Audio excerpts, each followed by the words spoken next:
My name is Emily Carter. I am a simple woman.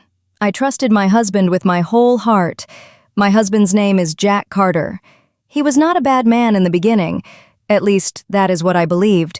We lived in a small apartment in Chicago. It was not big, but it was our home. Every morning I made breakfast: eggs, toast, and coffee. Jack liked strong coffee.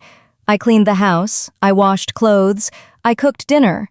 Jack used to say, "Emily, you are a good wife." I smiled every time.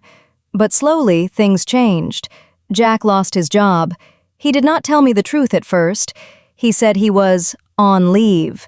Bills started coming: electric bill, gas bill, rent bill. Jack became angry.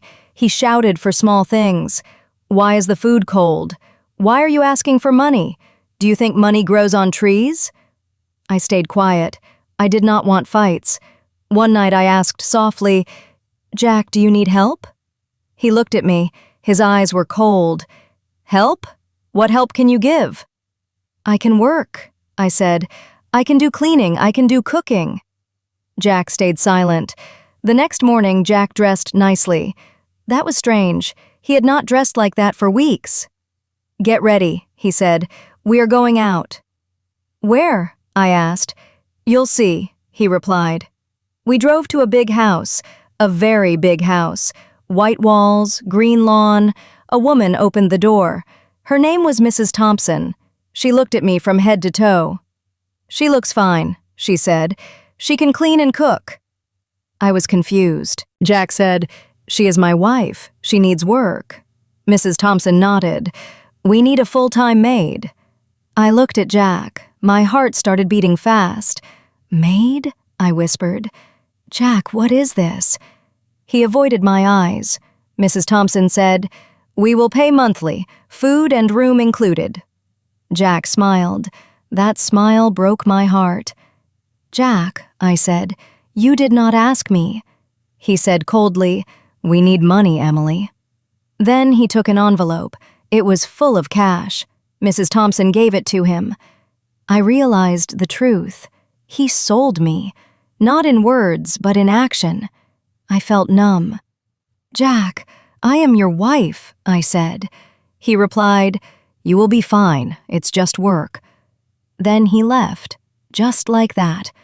I stood there. Tears fell on my face. Mrs. Thompson said, "Come inside. Work starts now." My new life began. I woke up at 5 a.m.